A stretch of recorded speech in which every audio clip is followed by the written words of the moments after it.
Halo teman-teman, sudah lama nggak jumpa.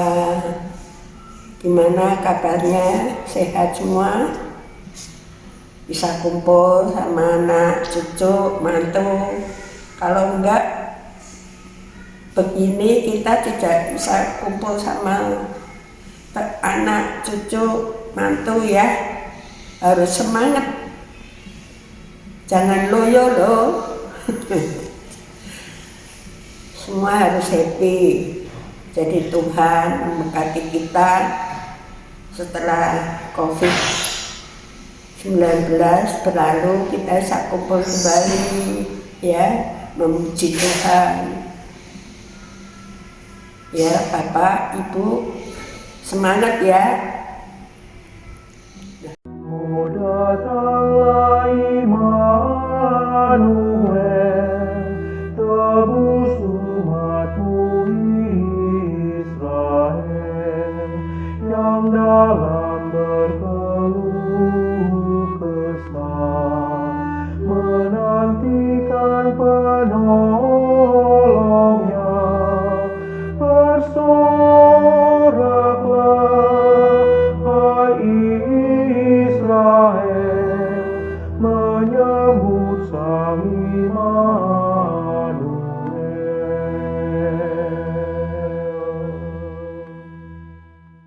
Oh Tuhan Allah, datanglah, firman-Mu berkuasalah, seperti waktu Kau beri di atas puncak Sinai.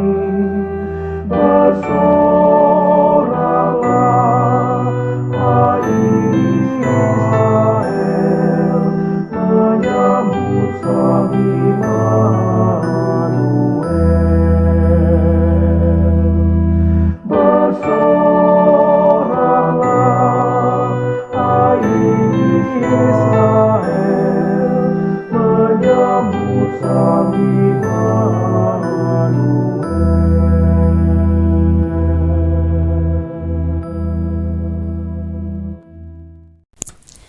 Selamat pagi, Oma Opa yang terkasih di dalam Tuhan. Apa kabarnya? Semoga semuanya tetap bersukacita dan penuh syukur. Kita tahu masa-masa yang ada di depan bukanlah masa yang bisa kita ketahui akan terjadi apa, akan seperti apa. Tapi kita adalah orang-orang percaya yang menaruh pengharapan kita hanya di dalam Tuhan kita, Yesus Kristus.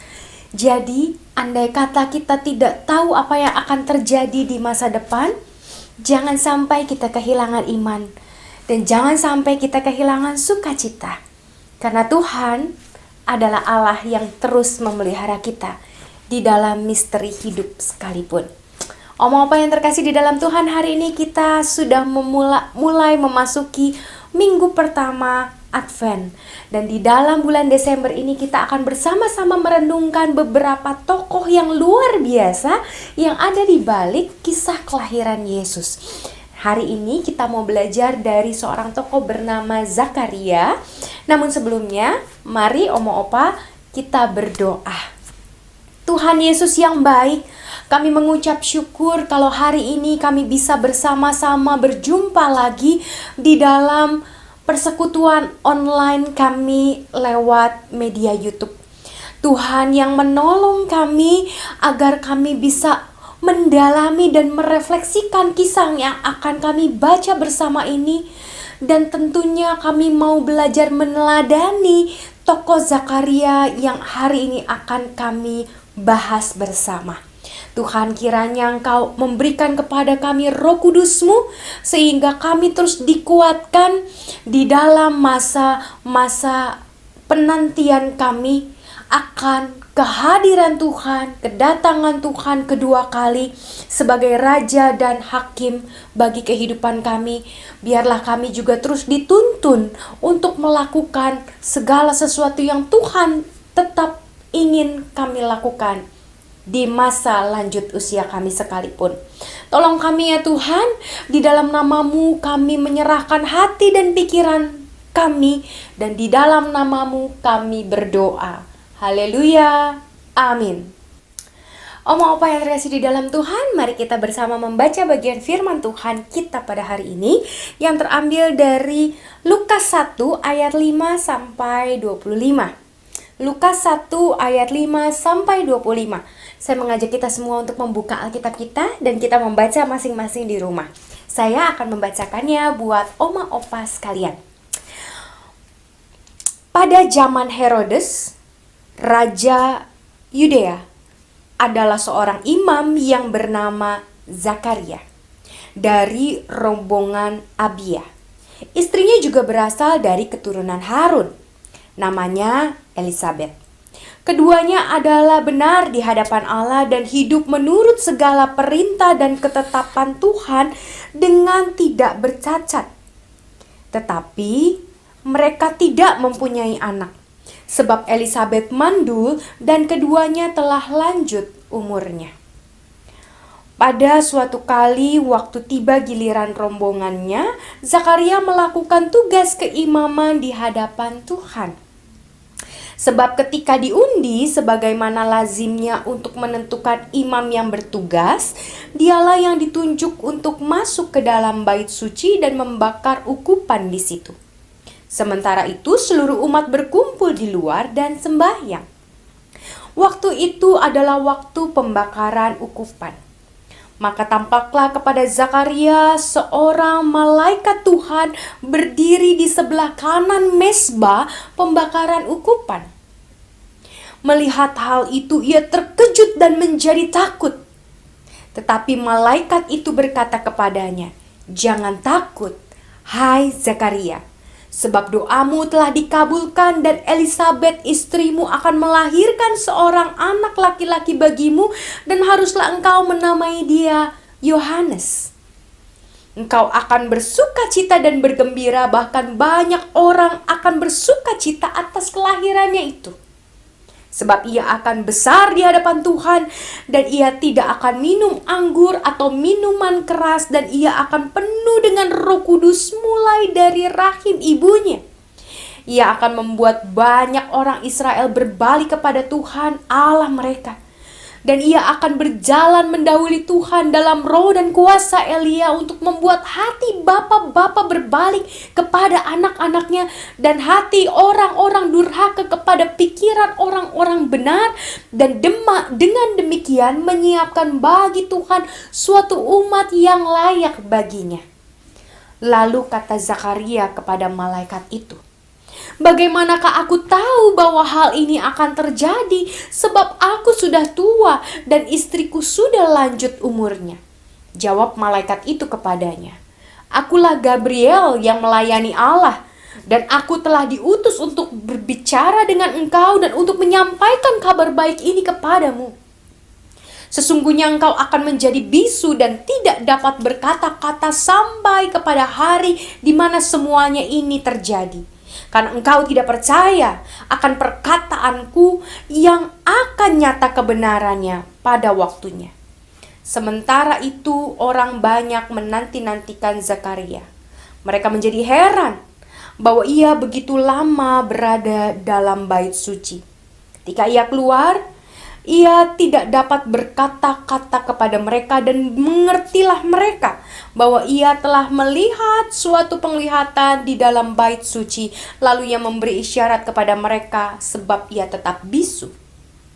Ketika selesai jangka waktu tugas jabatannya, ia pulang ke rumah. Beberapa lama kemudian Elisabet istrinya mengandung dan selama 5 bulan ia tidak menampakkan diri, katanya. "Inilah suatu perbuatan Tuhan bagiku, dan sekarang ia berkenan menghapuskan aibku di depan orang." Sedemikian jauh pembacaan firman Tuhan. Berbahagialah kita yang membaca dan merenungkan firman Tuhan. Haleluya. Om opa yang terkasih di dalam Tuhan, hari ini kita mau bersama-sama belajar dari seorang tokoh yang bernama Zakaria. Tadi kita sudah membaca bagian firman-Nya, yaitu dari Lukas 1 ayat 5 sampai 25. adalah kisah yang luar biasa yang kita baca hari ini, kisah yang betul-betul mengagumkan dan menjadi sebuah mukjizat bagi Zakaria dan istrinya Elisabet. Siapa sih Zakaria? Kita mau cari tahu dulu ya.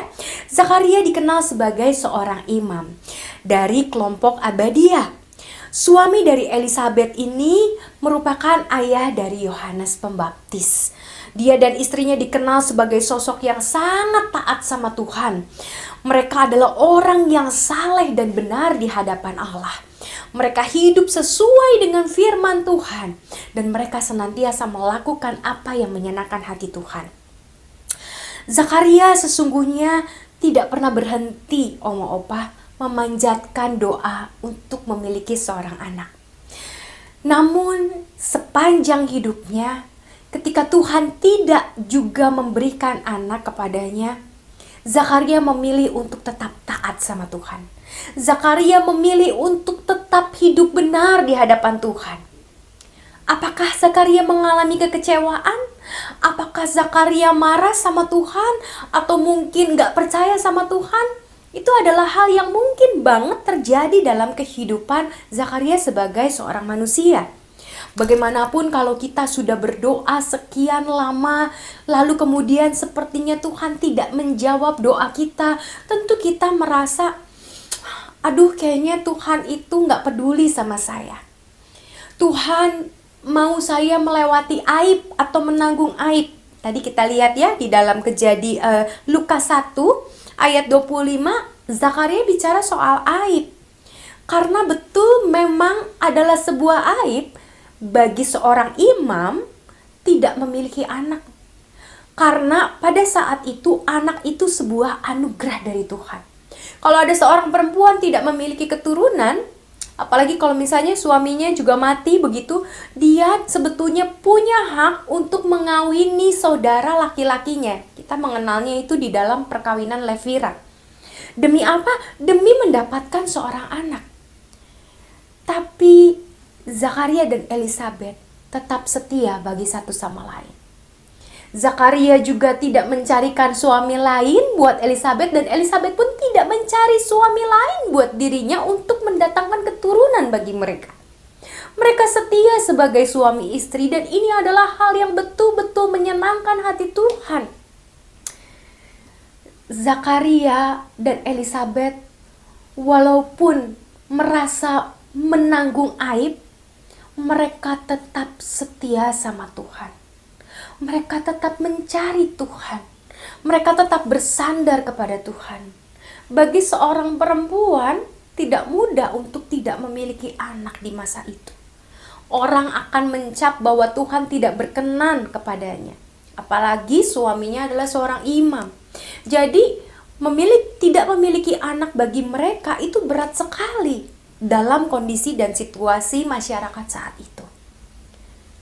Yang luar biasa adalah ternyata Tuhan menjawab doa mereka. Tuhan menjawab keluh kesah, keinginan dan harapan Zakaria dan Elisabet. Cuman ketika Tuhan menjawab, seakan waktunya tidak tepat. Seakan waktunya sudah terlalu lama sekali karena Zakaria dan Elisabet sudah berada di dalam keadaan yang sangat tua. Mana mungkin, itu yang disebut tadi Zakaria, mana mungkin aku bisa punya anak karena aku ini sudah tua. Istriku juga sudah lanjut umurnya. Secara manusiawi, seorang perempuan yang sudah melewati masa menopause tidak akan mungkin lagi mendapatkan seorang anak. Karena organ reproduksinya bisa dikatakan sudah mati, sudah tidak lagi bisa mereproduksi sel telur. Dan buat laki-laki juga tidak mudah untuk bisa memiliki seorang anak, memiliki sperma yang berkualitas. Tapi Tuhan memberikan keajaiban kepada mereka berdua. Justru di masa lanjut usia, mereka memperoleh janji Tuhan yang memang tidak pernah meninggalkan mereka dan mengabulkan harapan-harapan mereka ketika mereka setia menaikkannya kepada Tuhan. Mintalah maka engkau akan menerima. Itu janji Tuhan, bukan? Dan Zakaria dan Elisabet tidak berhenti untuk meminta, tapi mereka jatuhnya jadi kaget gitu ya. Jadi sangat-sangat terkejut terhadap perbuatan Allah itu. Apa yang bisa kita pelajari dari kisah Elisabet dan Zakaria ini? Oma-opa yang terkasih di dalam Tuhan, kita mau melihat secara rinci apa yang dialami oleh Zakaria ketika malaikat Tuhan datang kepadanya. Ketika dia sedang menjalankan tugas dan panggilannya sebagai seorang imam, di sini kita melihat ya kesetiaan Zakaria secara luar biasa. Dia tetap menjalankan tugas dan panggilannya sebagai imam. Dia tidak meninggalkan panggilannya sebagai seorang imam ketika dia tidak mendapatkan sesuatu yang ia inginkan dan ia harapkan. Tapi dia tetap setia untuk menjalankannya. Itu hal pertama yang mau kita catat bersama. Dia menjalankan kewajibannya kepada Allah.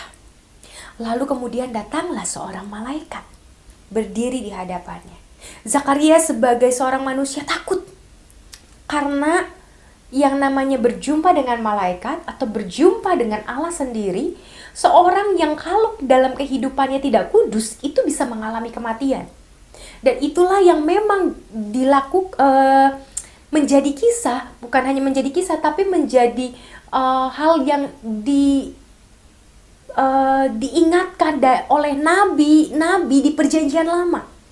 Jadi bagaimana seorang imam itu harus menjaga kekudusannya secara luar biasa, karena kalau enggak dia membawa persembahan buat Tuhan itu tidak akan diterima oleh Tuhan, dan mungkin imam itu akan mengalami kematian ketika harus berjumpa muka dengan Tuhan, saking kudusnya Tuhan.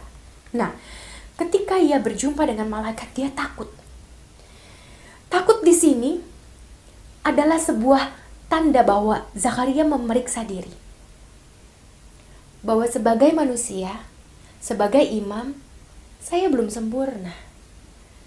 Sehingga kalau dikatakan saya harus berjumpa dengan malaikat Tuhan atau berjumpa dengan Tuhan, kemungkinan besar saya bisa mati.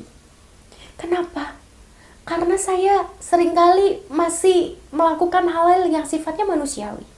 Karena walaupun sebagai imam, Zakaria tetap manusia ya oma opa, dan yang namanya manusia tidak luput dari dosa dan kesalahan. Perasaan takut itu hadir karena Zakaria adalah orang yang selalu juga memeriksa keberadaan dirinya sebagai manusia. Dia sadar bahwa dia bukanlah manusia yang sempurna. Namun malaikat Tuhan memberikan ketenteraman dalam hati Zakaria. Kita bisa melihatnya tadi di dalam Lukas 1 ayat 11-13. Dikatakan, "Jangan takut hai Zakaria, sebab doamu telah dikabulkan dan Elisabet istrimu akan melahirkan seorang anak laki-laki bagimu dan haruslah engkau menamai dia Yohanes." Malaikat membawa bukan hanya kalimat untuk menenangkan Zakaria, tapi untuk memberikan kepada dia sebuah perkara yang begitu luar biasa, yaitu seorang anak dalam kehidupan Zakaria dan Elisabet. Dia tidak hanya menenangkan, tapi membawa kabar yang ajaib bagi kehidupan Zakaria dan Elisabet. Namun, sebagai seorang manusia, kembali, Zakaria merasa, ya masa mungkin. Walaupun sebetulnya dia mendoakannya loh. Sekian lama Zakaria dan Elisabet mendoakan supaya mereka dapat anak. Tapi ketika itu terjadi, kemanusiawiannya muncul. Mana mungkin Tuhan. Saya ini udah tua. Istri saya juga sudah lanjut usia. Mana mungkin. Padahal janji yang diberikan oleh malaikat Gabriel kepada Zakaria itu luar biasa banget. Bahwa anaknya yang bernama Yohanes itu akan berhasil di dalam pelayanannya. Akan membuka jalan bagi Mesias. Wow, itu pasti diinginkan oleh semua orang tua. Siapa orang tua yang gak mau punya anak yang hidup luar biasa dan bisa jadi berkat buat banyak orang. Tapi kembali, kemanusiawian Zakaria menguasai dia. Itulah juga kenapa yang tadi membuat dia takut, karena dia tahu dia masih banyak kekurangan. Walaupun dia berusaha untuk hidup benar dan saleh, tapi dia masih punya banyak kekurangan sebagai manusia. Nah, karena dia nggak percaya, akhirnya malaikat marah gitu ya. Dia mengatakan seperti ini malaikat, "Akulah Gabriel yang melayani Allah dan aku telah diutus untuk berbicara dengan engkau dan untuk menyampaikan kabar baik ini kepadamu. Sesungguhnya engkau akan menjadi bisu dan tidak dapat berkata-kata sampai pada hari di mana semuanya ini terjadi, karena engkau tidak percaya akan perkataanku yang akan nyata kebenarannya pada waktunya." Akhirnya Zakaria dibuat bisu. Bapak, Ibu, Oma, Opa yang terkasih di dalam Tuhan, ketika Tuhan memberi Zakaria kebisuan, apakah karena Tuhan marah? Sebetulnya bukan karena Tuhan marah dan kecewa, karena Zakaria tidak percaya.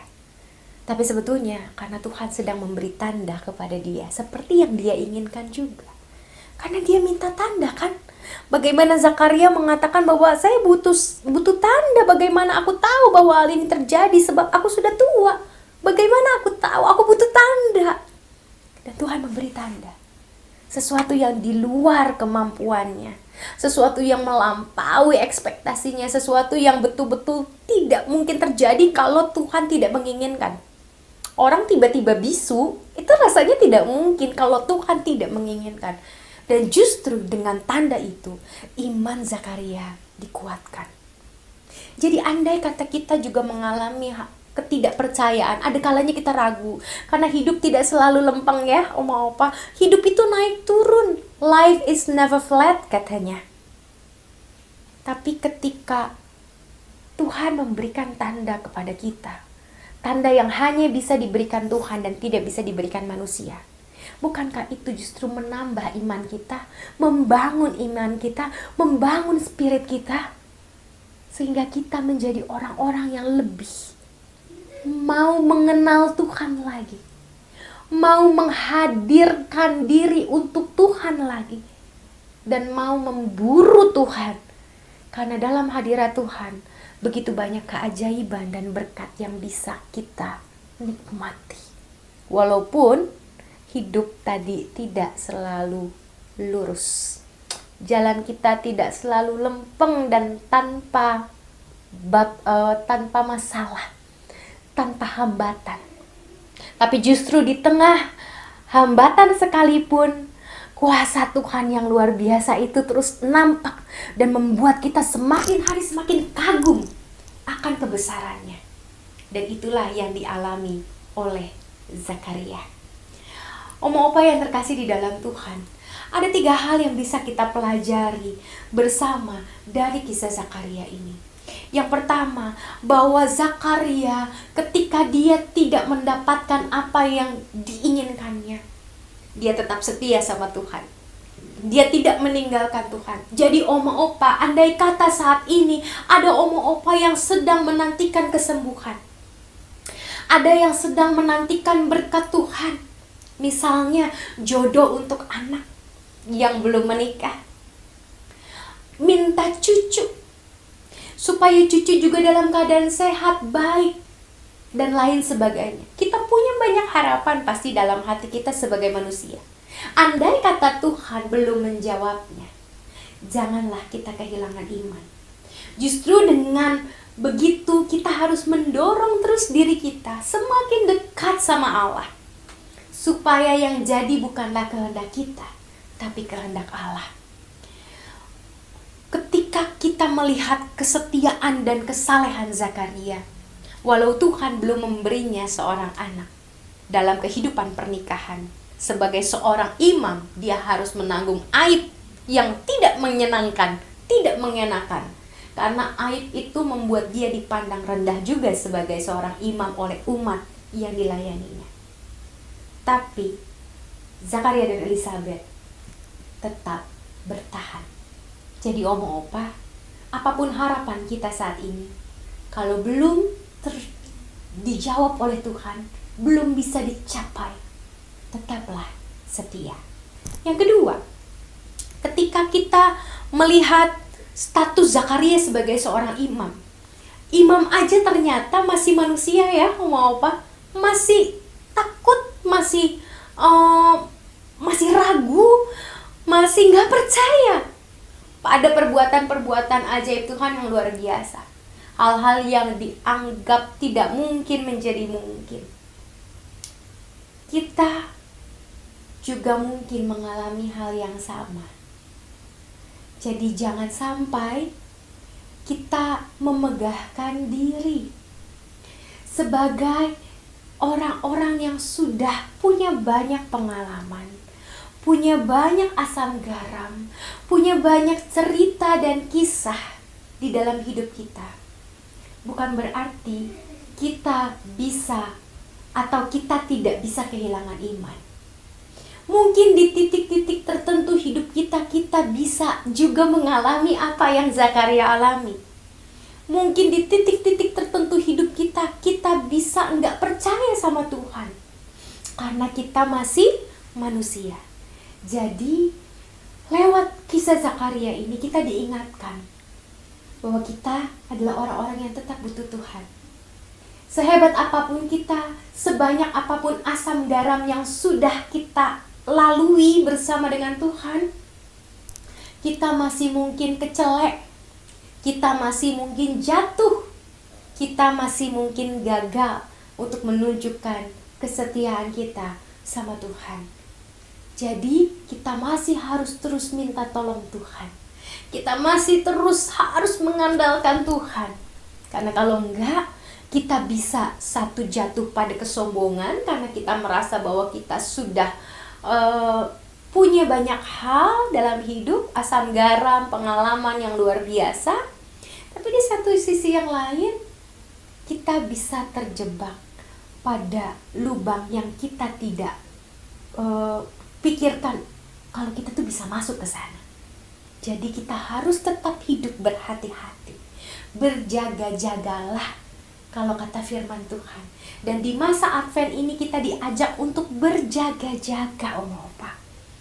Karena berjaga-jaga adalah bagian dari iman. Bukan hanya saya yang usianya masih sangat muda, Oma Opa juga terus diajak untuk berjaga-jaga. Karena kita nggak pernah tahu kapan waktu kita berakhir. Dan yang ketiga, apa yang bisa kita pelajari dari kehidupan Zakaria? Kita bisa meneladani sikap hati Zakaria yang mau terus meminta tanda dari Tuhan. Saya garis bawahi ya, mau apa? Kita mau terus meminta tanda dari Tuhan. Zakaria tidak mengandalkan pengalamannya. Zakaria tidak hanya mengandalkan pemahamannya, juga pengetahuan yang dia miliki sebagai seorang manusia dan seorang imam yang sudah melayani sekian puluh tahun. Dia tetap meminta tanda dari Tuhan. Kenapa? Karena kalau Tuhan sudah memberikan tanda, dia akan menjalaninya dengan segenap hati dan dia percaya bahwa itu adalah yang terbaik dari Tuhan. Dalam hidup kita diperjumpakan dengan berbagai macam pilihan yang mungkin membuat kita harus memilih A atau B. Buat anak-anak kita, buat cucu-cucu kita, termasuk ketika kita memberikan nasihat kepada anggota keluarga kita yang lain. Kita bisa minta tanda sama Tuhan. Kita boleh minta tanda sama Tuhan supaya pilihan kita menjadi pilihan yang paling tepat. Bukan didasarkan oleh pengetahuan kita sebagai manusia, tapi didasarkan oleh kehendak Tuhan yang ajaib itu. Karena ada kalanya kehendak Tuhan tidak pernah kita pikirkan. Ada kalanya kehendak Tuhan tidak pernah menjadi pengalaman dalam hidup kita, dan kita perlu menggantungkan diri kepada Tuhan yang ajaib itu. Hari ini kita belajar 3 hal, Oma Opa, dari Zakaria untuk tetap setia ketika Tuhan belum menjawab doa kita. Yang kedua, untuk tetap rendah hati karena kita butuh Tuhan. Kita bisa jatuh pada lubang yang sama atau lubang yang baru. Sepanjang hidup, hidup memberi kita banyak tantangan dan menawarkan kepada kita jalan yang bisa berlubang di depan. Mungkin pengalaman kita sebelumnya tidak bisa menolong kita untuk bisa menghindari lubang yang ada di depan.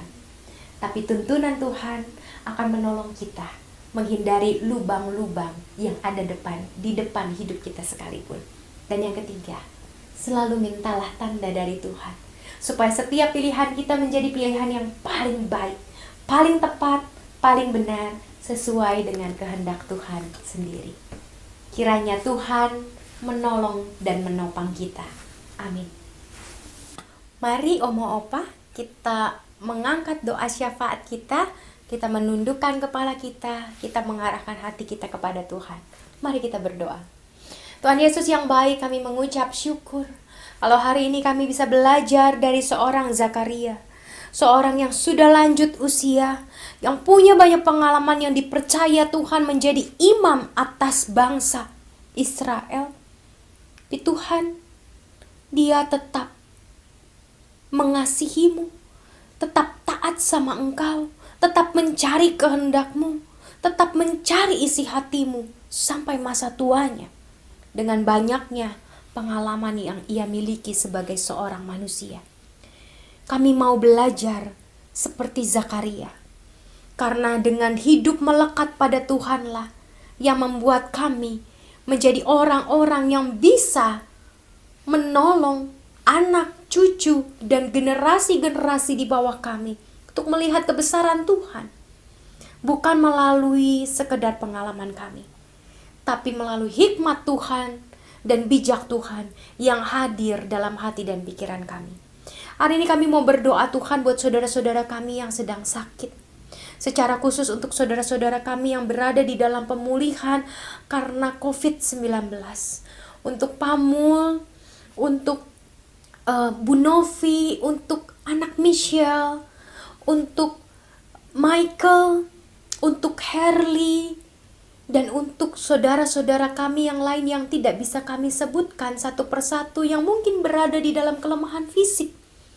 Tuhan berkati mereka dengan iman yang teguh, dengan sukacita. Karena hati yang gembira adalah obat, tapi semangat yang patah meremukan tulang. Biarlah Engkau yang memberikan kepada mereka sukacita dari sorga, sehingga mereka dimampukan untuk melewati masa pemulihan ini dengan sabar dan dengan hati yang penuh syukur kepadamu. Kami juga berdoa Tuhan untuk saudara kami terkasih yang juga masih mengalami duka cita karena kehilangan orang-orang yang dikasihi. Untuk ibu terkasih Ibu Variani, Tuhan memberkati dia bersama dengan anak-anak terkasih Tuhan. Biarlah Bu Variani terus kuat setelah kepergian Paman Ling kembali ke dalam rumahmu, kembali ke dalam kekekalan. Kiranya Engkau yang terus menuntun kehidupan Bu Variani, memberikan dia kekuatan serta penghiburan untuk terus menjalani kehidupan dan hari-hari yang masih Tuhan karuniakan dan percayakan. Terima kasih Tuhan Yesus, kami berdoa untuk kami sebagai jemaat-Mu ketika kami mulai memasuki masa Advent. Kami tahu Tuhan bahwa ini adalah masa di mana biasanya kami berkumpul di gereja, menyalakan lilin, mulai menyenandungkan lagu-lagu Natal. Kami bisa berkumpul, berdoa, melakukan aksi Natal bersama, mendekor ruangan bersama. Tapi saat ini kondisinya sama sekali berbeda. Tapi jangan sampai kami kehilangan rasa cinta kami untuk menantikan Tuhan. Jangan sampai kami kehilangan kehangatan Natal yang harus terus menetap dalam hati dan pikiran kami. Karena itulah kekuatan kami ya Tuhan. Biarlah Tuhan di masa pandemi ini sekalipun, kami tetap bisa menghayati kehadiran Tuhan di dalam kehidupan kami sebagai manusia.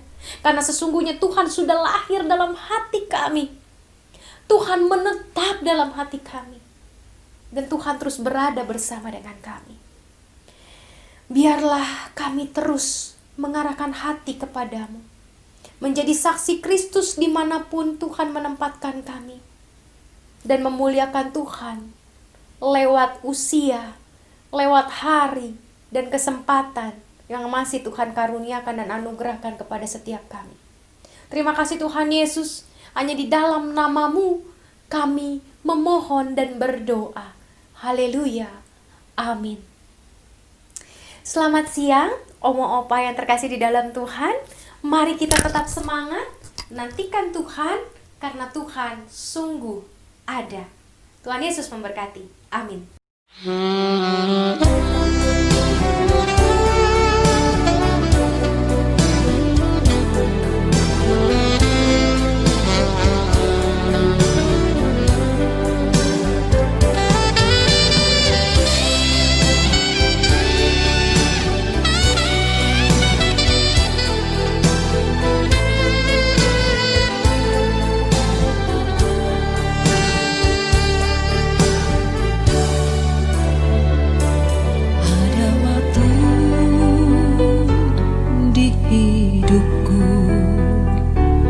Pencobaan berat menekan,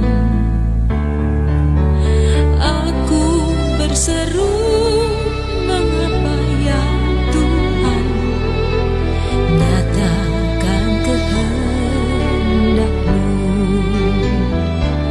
Jalan Tuhan bukan jalan,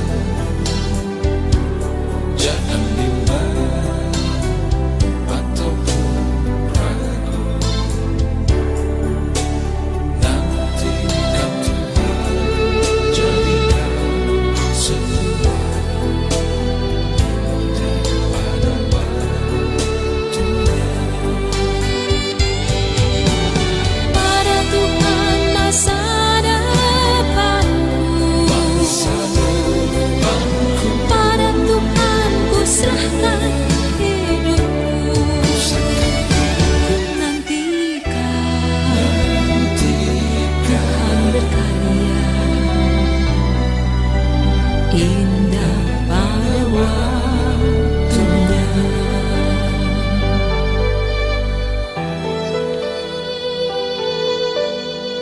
Makin banyak kesulitan yang kita hadapi, maka makin banyak pula pertolongan Tuhan yang akan kita alami.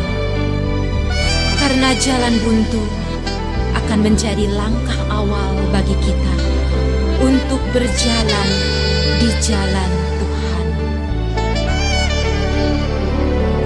Jalan Tuhan bukan jalanku, ku tak bimbang ataupun ragu. Nantikan Tuhan, jadikan semua indah pada waktunya. Pada Tuhan masa depanku, pada Tuhan ku serahkan hidupku. Nantikan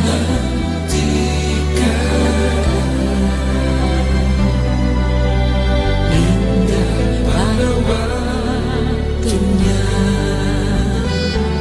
Hari esok tiada ku tahu, namun tetap langkahku maju. Ku yakin Tuhan jadikan semua indah pada waktunya. Ku yakin Tuhan jadikan semua indah pada waktunya.